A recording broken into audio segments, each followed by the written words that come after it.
राजस्थान विधानसभा चुनाव में सियासी सरगर्मी के बीच दिया कुमारी को पूर्व मुख्यमंत्री वसुंधरा राजे के विकल्प के तौर पर देखा जा रहा है।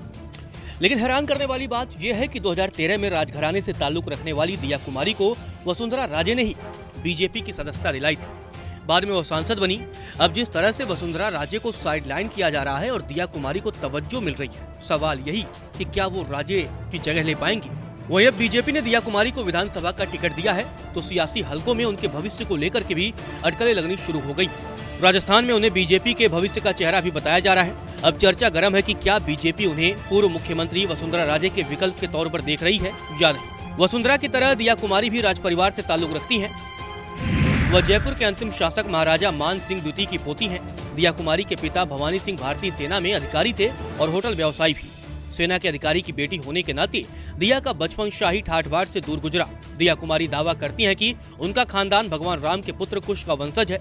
उनका दावा है कि इससे जुड़ी हस्तलिखित वंशावली और दस्तावेज उनके पास मौजूद है। खुद के बारे में दिया कुमारी ने कहा था कि मुझे बेहद अनुशासित रखा गया था। मुझे कभी लगा ही नहीं कि मैं शाही खानदान से हूँ या कोई खास हूँ। राजघराने से ताल्लुक रखने वाली दिया कुमारी की सियासी पारी से ज्यादा उनकी लव स्टोरी की चर्चा रही है। दरअसल दिया कुमारी ने चार्टर्ड अकाउंटेंट नरेंद्र सिंह राजावत से शादी की। नरेंद्र सिंह राजावत उनके राजमहल में ही अकाउंटेंट का काम देखते थे। यह शादी खासी चर्चित भी हुई थी। उनके 3 बच्चे हैं। सबसे बड़े बेटे पद्मनाभ सिंह को दिया कुमारी के पिता भवानी सिंह ने गोद लिया और जयपुर के राजशाही साम्राज्य का उत्तराधिकारी घोषित किया।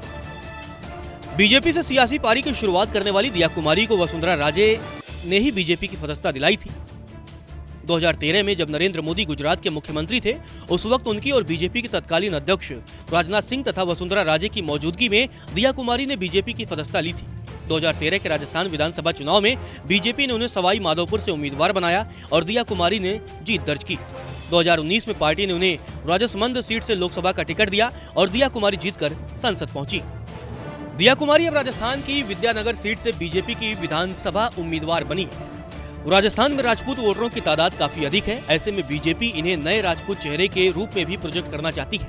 वह तब चर्चा में आई थी जब उन्होंने दावा किया था कि ताजमहल उनके परिवार का था और मुगल बादशाह शाहजहां ने उस पर कब्जा कर लिया था।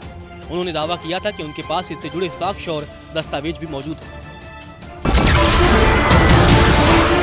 नमस्कार, मैं हूं मानक गुप्ता। अगर आपको हमारा ये वीडियो पसंद आया हो तो इसे लाइक और शेयर जरूर करें और हाँ, हमें सब्सक्राइब और फॉलो करना ना भूलें ताकि आप देश और दुनिया की कोई खबर मिस ना करें। तो जुड़े रहिए हमारे साथ और देखते रहिए न्यूज़ 24।